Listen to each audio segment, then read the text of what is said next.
Hi everyone, thanks for coming back.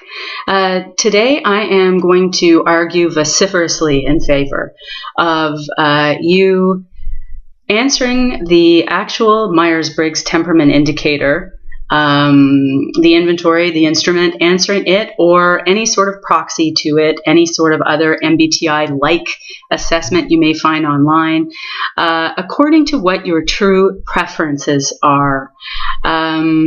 That is what these assessments are supposed to be about, specifically your preferences.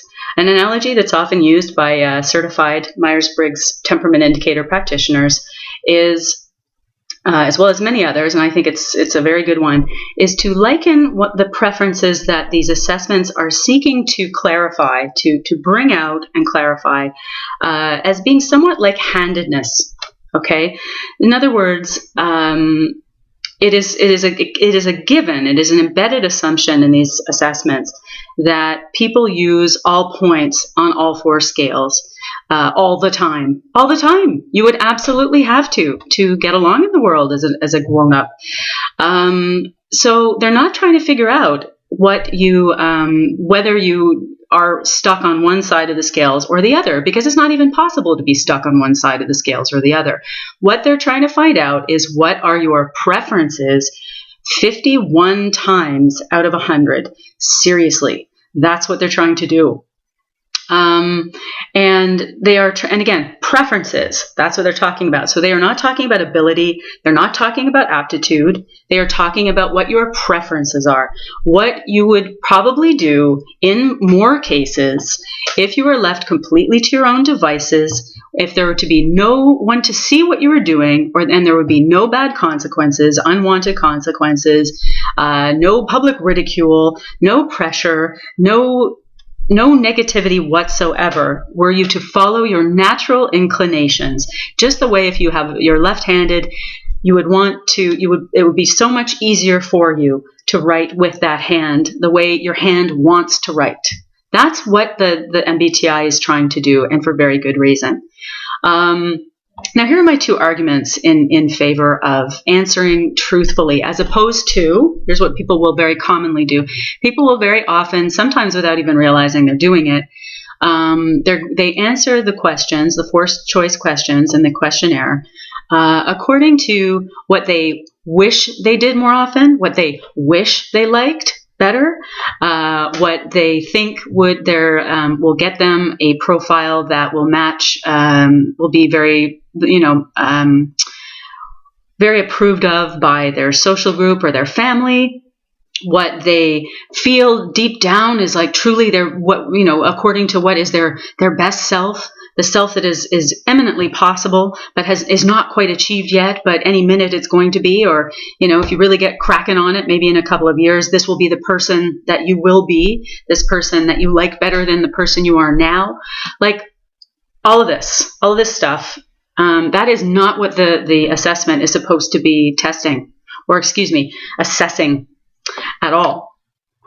They're trying to find out what your true preferences are. Without any judgment. This is this is intentionally, but also very reasonably, a completely non-pathologizing psychometric tool. And it is meant to be, they insist the MBTI official instructions that all the certified practitioners learn and hear over and over again is that they are to refer to the MBTI as an instrument, not a test. Notwithstanding my bloop, errors that I make, you're not supposed to call it anything but an instrument. And that's because they wanted to, Myers-Briggs, they really wanted this to be used as a tool for the person taking the inventory. They wanted it to be useful to that person. And the last thing that they wanted, and nor that they thought was reasonable, was for anyone to feel bad about what their actual preferences are, because the underlying assumptions among several in Jung's work, but also in which is what the MBTI is based upon, Jung's work in typology, was the idea that each human being has certain characteristics, and those characteristics are the kinds of things that they lean to. Their preferences are to be validated. Those preferences are natural and normal, and they are distributed among the population in general the way they're supposed to be, and that those preferences very often lead to certain behaviors and development of certain skills that end up contributing to a gestalt of society, a well-functioning society. So there should never be any worry about getting the wrong, wrong in the sense of, a worse type than another or a less desirable type than another. Each of the types has its place and its value and has its things to offer that are just as important as any other types. And that just can't be emphasized enough. So now for my arguments, I have a couple of other further arguments for not fudging around with what with reporting on the assessments, what your real actual preferences are. So I'm going to ask you, those of you who have ever been tempted to skew the results or to fudge them or to make them bend in a certain way to produce the anagram of the type that you wish to be, but may in fact not be. I want you come here. Your bullshitty personas and like all the ego facade and all that nonsense. That part, get out of the way. Leave the room. I want to talk to the real you in there. The real you. And to say that here's the negative argument for not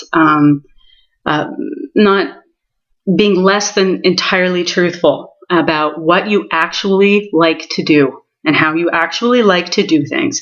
If it will produce the same results as, if it will, let's say if it will produce the same results at the very end of a process as would be to work extremely hard to go against your own natural grain. My friend Tara, I keep mentioning her, but we're talking about MBTI stuff a lot. She mentioned an analogy a couple of days ago that it's kind of morbid, but I think it really holds. Okay, so let's keep in mind that the Myers-Briggs temperament indicator is meant to assess like what it is you would really want to do if left to your own devices, just unimpeded by societal expectations and social pressures and ideas about what you're supposed to be as opposed to what you are. She said it's sort of like taking the assessment and kind of fibbing a little bit about what your preferences really are, just like giving almost the real answer to the question, but not quite. She said that's like going to the doctor, and then as soon as you're in there with this person who's trying to help you with some sort of diagnostic assessment, and you tell them all the wrong symptoms, or you lie about the actual intensity of the pain, or you say, oh, well, actually this pain is, your pain is in your leg, and you tell the doctor that it's in your leg, but you tell them that it's in a different part of your leg than it really is. Like, that's ridiculous, right? Like, that's completely useless. It's a complete waste of everybody's time, and it's going to go nowhere, right? Same thing with the MBTI. Same thing with an MBTI-like assessment. If you're going to fudge around about what the real answers are, the true answers are, why are you even doing it? And that leads me into the positive argument for answering very truthfully. And just the way you're supposed to. You are told, if you're getting the official MBTI assessment with a certified practitioner, they are going to really emphasize with you that the way you're supposed to be answering the questions is to not overthink the questions, and you are supposed to go with whatever answer comes to you first. Do not go over it 17 times and think about it and think about it and think about it. If you're doing that, in fact, that's probably a clue that you're about to give an answer that is going to lead to a result that doesn't even reflect who you are, and thereby you've just wasted. There's no point to even doing it. If you're going to lie on the questions, why not just go straight to lying about whatever the anagram is that you want and forget about the questionnaire. Sorry, that wasn't very positive, was it? Going back to positive reasons why, a positive argument in favor of telling the truth about what your preferences really are on the assessments. They are because, as has been mentioned by some of the other vloggers out there, again, I've mentioned Chad Crandall. He makes a real point of mentioning these in a lot of on his channel, MBTV. I've noticed in the videos I've watched of his, which are excellent, that he talks a lot about, and each one he kind of emphasizes again that there are no wrong types out there, that each type is really valuable to society. And that nobody should feel bad because they have a preference for this being more open-ended, which sometimes means you're more messy, or being more tidy and planful, which sometimes means you're a little overcautious or a little less of a tornado of fun. That's okay. Each of those things are okay. They have their place. They should be valued. They should be honored. So here's the other thing. What Crandall, the distinction that Crandall makes, and that also certified practitioners would make, and just this should be made wherever it's possible, is that what the MBTI is trying to assess, again, is preferences, which are very distinct from ability. Very distinct from ability. And here's the thing, if you lie and you fudge on the test, does that mean that if you get the right results you want, does that mean that's going to magically turn you into this other person you're not? No, if you're an ESFP but you gave a whole bunch of answers that are going to make it out like you're an ESTJ, and so that you can go and run around with your piece of paper or your printout from your online test results and say to the people who are on your back all the time and giving you a hassle and putting you down because you're the best time on earth, do you really think that by getting this anagram and getting a piece of paper that says you're something other than what you are all the time, do you really think that's going to make you into that brand new person? I mean, everyone's going to see right through it. So, sorry, I reverted to the negative argument again. So the negative argument basically is that it's completely counterproductive and ridiculous and just serves no one, least of all you, if you lie and fudge around on what your real preferences are, as reflected in the assessment answers. All right, back to the positive argument. So the reason why you really should be answering according to your own preferences is because it's only if you know what your actual preferences indicate. From that point, once you get your type and you get the correct type, first of all, you're going to feel, when you get the correct type, you're going to feel really affirmed. You're going to feel a lot stronger because that's the reaction most people have. So I should say not everyone. Some people, if they have had a lot of awful pressures put on them for a long time by society, by their family, by social pressures to be something other than what they test as, they may not be so happy at first to read their type. So I shouldn't have said that. But in most cases, people will. Here's a reason why, even if you are not so happy to find out what your results are at first, why I encourage you strongly to really reflect on it and really look into what the strengths of your true type are, and to learn to be proud of those, because it's only once you actually know yourself better through using the assessment, which is what the whole point of the thing. That's the whole point of the thing. It's only from that basis that you can then take a look and see what are the abilities that you don't have, or that you don't have to the level that you would like in life, and then direct yourself and start to look at people of the types perhaps that sort of indicate a facility with those things, a kind of mastery or proficiency, or at least a leaning, a natural knack mentally for those kinds of qualities that you wish you had, or you wish you had more of. It's only from a basis of honesty and actually seeing yourself clearly that you can then go and set about doing the work that's necessary to actually bring your behavior and your mentality more in line with whatever your ideal is. You can't do that if you've got all kinds of false notions about what you are really like. That's not going to help you. It's not going to serve you whatsoever. And that certainly isn't what Myers-Briggs intended in making their system. It was not to make a competition for who's the coolest or the rarest or the most special or any of that nonsense, any of that ego nonsense. That is not what this thing was ever supposed to be about. So if you want it to serve you properly, answer the questions honestly. Answer them quickly. Answer them according to whatever your gut tells you to say right away. Don't examine it too much. Because if you're going to do that, then that means you're probably overthinking it, and you're probably giving answers that are not aligned with what you really like. And once again, people are pretending to be things that they're not. It's terrible for them. It's a painful way to live, and It doesn't get anybody anywhere. And a very much lesser reason is that, again, you're not going to be fooling anybody. People who are walking around who are actually ISFPs who want to, are INTJ wannabes and telling everybody that's what they are. Like, everybody's going to see through it. It's going to be really silly. It's not going to help you.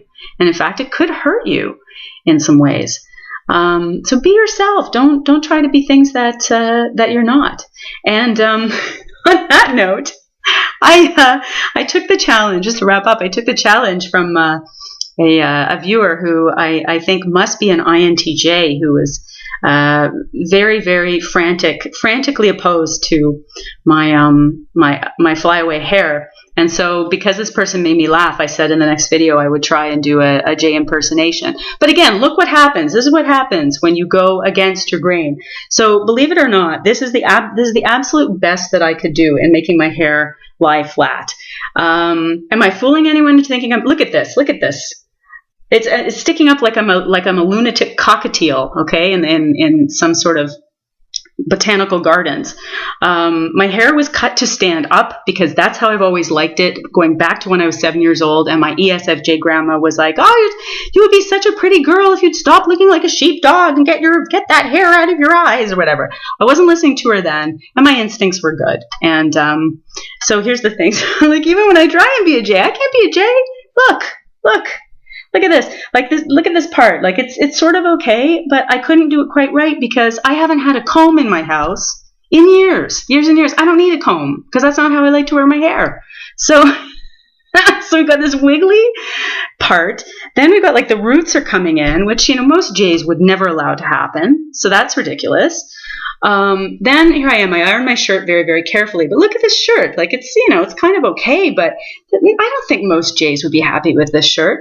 With me, I mean, it isn't a good enough heft. It's not a good enough quality of cotton to have the kind of stiffness that you'd want a collared shirt to have when you iron it. So it's still looking kind of rumply and loose, even though I ironed it very carefully, I'm telling you.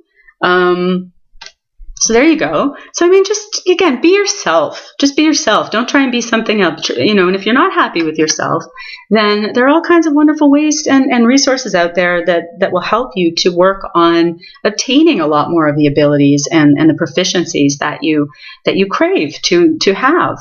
To better your life. But giving false answers on some silly questionnaire are not going to make you into a different person.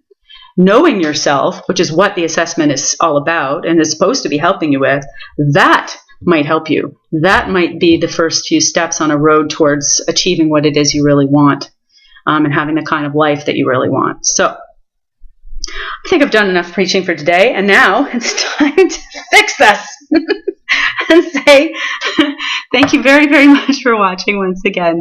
Goodbye.